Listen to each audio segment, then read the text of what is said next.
Hello dear students, नमस्कार आप सबको एक बार फिर से शंकर एकेडमी पे मैं शंकर सर आप सबका स्वागत करता हूँ। बच्चों, अभी जैसा कि आप सबको पता होगा, बहुत सारे बच्चे नाइन्थ में जो है कंपार्टमेंट पेपर्स देने वाले हैं। तो देखा हमने इस पे कि बेटा कंटेंट भी बहुत ज़्यादा नहीं है यूट्यूब पर, तो हमने आपके लिए कि आपका भला हो थोड़ा इसमें मैथ्स और साइंस का सोचा है कि कंपार्टमेंट का जो है एक प्रिपरेशन आपको कराई जाए। नेक्स्ट 10 डेज जो है इस सिलसिले में हम सब कंपार्टमेंट से रिलेटेड जो टॉपिक्स हैं, पूरा सिलेबस का, वो मैं कोशिश करूँगा कि मैथ्स और साइंस का कम से कम हो सका तो एसएसटी का भी लाऊंगा, तो मैथ और साइंस का कंप्लीट करवाने की कोशिश करूँगा। स्पेशली इंपॉर्टेंट क्वेश्चंस हर चैप्टर से हम आपको देंगे ताकि आप अच्छे से इसको रिवाइज करके अपने पेपर को पार कर सकें। ठीक है, आज जैसा कि आप देख रहे हो क्लास 9th का मैथ्स का चैप्टर फर्स्ट है ना, उसका हम लोग कुछ दिग्दर्शन करेंगे, कुछ देखने की कोशिश करेंगे इसमें कि क्या क्या इंपॉर्टेंट क्वेश्चंस हैं जो आपको प्रिपेयर करके जाना चाहिए पेपर से। ठीक है, जैसा कि चैप्टर फर्स्ट दिख रहा है आपको, चैप्टर फर्स्ट किसे कहते हैं? चैप्टर फर्स्ट का नाम है नंबर सिस्टम, है ना। चैप्टर फर्स्ट का नाम है नंबर सिस्टम, नंबर सिस्टम है ना। क्या इंपॉर्टेंट क्वेश्चन हो सकता है इसमें? देखो, एक इंपॉर्टेंट क्वेश्चन हो सकता है आप सबके लिए बताना कि जो नंबर्स हैं, गिवन नंबर्स हैं, वो रैशनल नंबर है कि इरेशनल नंबर्स है ना। जितने सारे नंबर्स हैं उसको दो कैटेगरी में कैटेगराइज किया गया है नंबर्स को। उन नंबर्स को कहते हैं दो कैटेगरी में है, रैशनल और इरेशनल। यानी कि जो नंबर्स है ना, नंबर्स में अगर यहाँ पे लिखूँ कि भाई हमारे सारे ये नंबर्स हैं, इन नंबर्स को दो कैटेगरी में कैटेगराइज कर सकते हो। एक कैटेगरी कौन सी है? रैशनल नंबर्स है ना। रैशनल नंबर्स कैसे नंबर्स होते हैं बताओगे आप सब? रैशनल नंबर्स आपने बताना है किसे कहते हैं। और एक होता है इरेशनल नंबर्स होता है ना, रैशनल और इरेशनल नंबर्स। ठीक, रैशनल नंबर्स यानी कि P अपॉन Q के फॉर्म का नंबर है ना, और इरेशनल नंबर्स उसको कहते हैं जो रैशनल नहीं होता, उसको हम क्या कहते हैं? इरेशनल नंबर्स कहते हैं। जैसे कि √2, √3, इन सब सारे नंबर्स को कहते हैं इरेशनल नंबर्स कहते हैं, है ना। तो यहाँ एक जो क्वेश्चन आता है, इंपॉर्टेंट सा क्वेश्चन जो कि सर्टेन है आपको एग्जाम में आने के लिए, वो क्वेश्चन क्या है बेटा? वो क्वेश्चन है कि जैसे क्वेश्चन आपको आ गया कि बताओ कि √3 को नंबर लाइन पे कैसे रिप्रेजेंट करेंगे, है ना। Represent √3 on number line, represent √3 on number line, on number line, है ना। एक प्रश्न, ठीक है, रिप्रेजेंट √3 ऑन नंबर लाइन। मुझे लगता है कि ये क्वेश्चन बहुत ही लेवल है, ये हमेशा से पूछा जाता रहा है, आपको फिर से एक बार प्रिपेयर करके जाना चाहिए इस एग्जाम में, है ना। तो वीवीआई क्वेश्चन मेरे हिसाब से ये तो रहेगा आपके लिए। आइए इसको देखते हैं कि √3 को नंबर लाइन पे कैसे रिप्रेजेंट करते हैं। हम सब यहाँ पे अभी हर एक चैप्टर में जब जाएंगे तो उसके इंपॉर्टेंट क्वेश्चंस को देखेंगे बेटा, है ना। ऐसा नहीं कि पूरा का पूरा सारे क्वेश्चंस को बनाने की कोशिश करेंगे, इतना अपने पास टाइम है नहीं। मैं सिर्फ और सिर्फ कुछ इंपॉर्टेंट क्वेश्चंस यानी कि एक चैप्टर से फिर भी हम लोग कोशिश करेंगे 15 से 20 सवाल करने का, ताकि आपको कुछ वहाँ पे मतलब मदद मिल सके, है ना। आइए देखते हैं √3 को रिप्रेजेंट करने का क्या तरीका है नंबर लाइन पर, है ना। क्या करना होता है इसमें? सबसे पहले आप क्या करोगे, स्केल रखोगे और स्केल से अपने आंसर शीट पे एक इस तरह का लाइन खींचोगे, और इस पे आप इस पे कर सकते हो, नंबरिंग कर सकते हो। जैसे कि हमने क्या किया यहाँ पर, एक पॉइंट दे दिया, O से पॉइंट को इंडिकेट कर दिया, और एक पॉइंट ले लिया हमने, कितना ले लिया यहाँ पर, तो यहाँ पे हमने पॉइंट ले लिया A ले लिया, है ना। OA करके हमने पॉइंट ले लिया, O और A दो पॉइंट ले लिया, ठीक है बेटा। अब इसको हमने क्या कर लिखना है, यहाँ पे लिख देना है कि ये कितना यूनिट है, ये है 1 यूनिट। कितना यूनिट है? 1 यूनिट है ये यहाँ से यहाँ तक का डिस्टेंस। अब क्या करेंगे आप कि कंपास रखोगे, कंपास की जो नीडल है यहाँ रख करके एक आर्क यहाँ पे ड्रॉ करेंगे, और यहाँ पे कहने का मतलब कि 90 डिग्री का एंगल बनाएंगे। कितने का एंगल बनाएंगे? 90 का एंगल बना देंगे इस तरीके से। क्लियर है बेटा?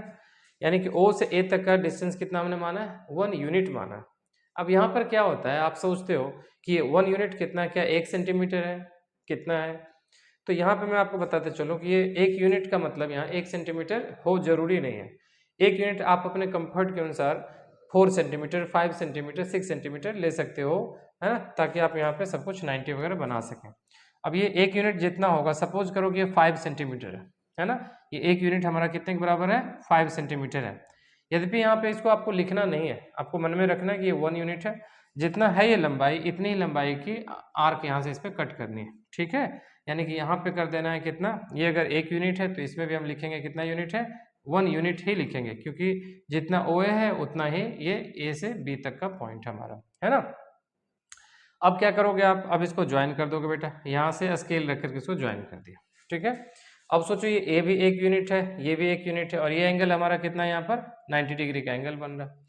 अगर अब आपसे पूछा जाए कि ओ बी की वैल्यू बताओ, ओ बी कितना है, ओ ए कितना है 1 यूनिट है, ए बी कितना है 1 यूनिट है, तो ओ बी की लंबाई कितनी है, तो ओ बी जो है कितने के बराबर है बताओ, यह है अंडर रूट 1 का स्क्वायर प्लस 1 का स्क्वायर, ये कितना हो गया अंडर रूट 1 प्लस 1 हो गया, मतलब कितना हो गया बेटा, ये हो गया अंडर रूट 2 हो गया।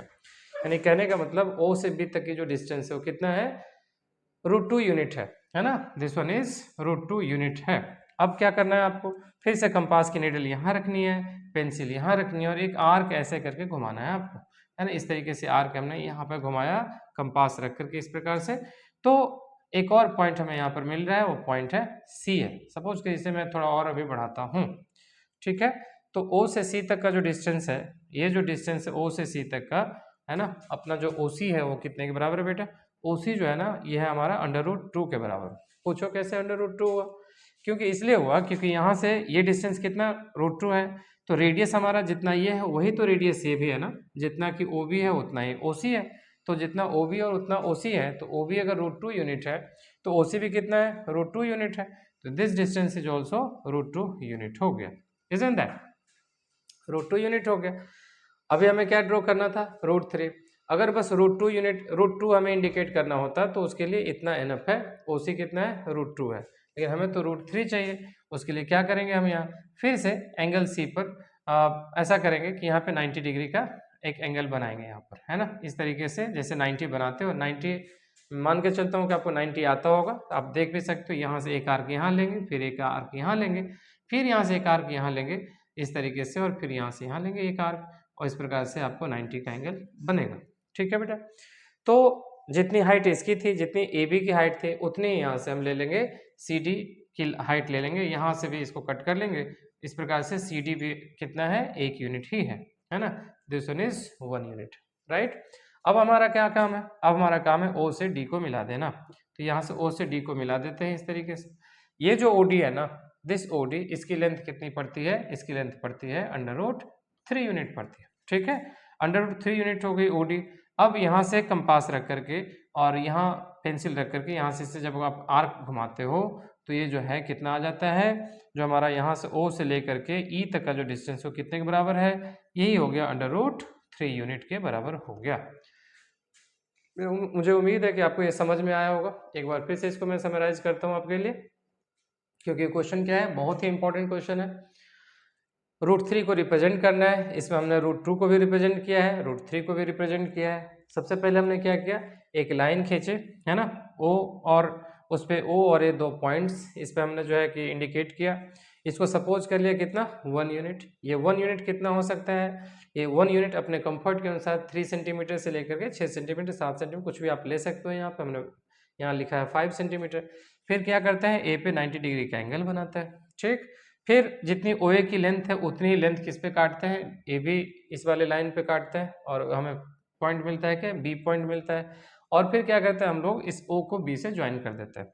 ये अगर 1 है, ये भी 1 है, तो ये कितना हो जाएगा, ये एक राइट एंगल ट्रायंगल में पाइथागोरियन रूल के हिसाब से क्या हो जाता है, यहाँ पर परपेंडिकुलर का स्क्वायर और बेस का स्क्वायर के सम के बराबर होता है हाइपोटेन्यूज का स्क्वायर, यानी ये कितना हो जाता है अंडर रूट 2 हो गया। ये जब अंडर रूट 2 हो गया तो फिर यहाँ से इतना रेडियस लेकर हम एक आर्क डालते हैं जो कितने के बराबर हो जाता है, √2 के बराबर हो जाता है। और फिर क्या करते हो, ये √2 हो गया, ये 1 हो गया, तो ये कितना हो जाएगा, ओडी की जो वैल्यू है कितनी हो गई, अंडर रूट 3 हो गई। अब यहाँ पे कंपास रख के, यहाँ पेंसिल रख के जब एक आर्क और डालते हैं तो हमें ओई प्राप्त होता है। ओई की वैल्यू कितनी हो गई, यानी कि जो हमारा ओई है, OE is equal to under root 3 unit हो गया, है ना। यही हमें रिप्रेजेंट करना था, हमने इस नंबर लाइन पे ओई को √3 रिप्रेजेंट कर लिया। Thank you. मैं उम्मीद है कि आपको ये समझ में आया होगा। जिन्हें और इसमें कोई प्रॉब्लम होगी वो कमेंट कर सकते हैं, हमको उनको फिर से इस पे जो है एक्सप्लेनेशन मिल जाएगी। Thank you.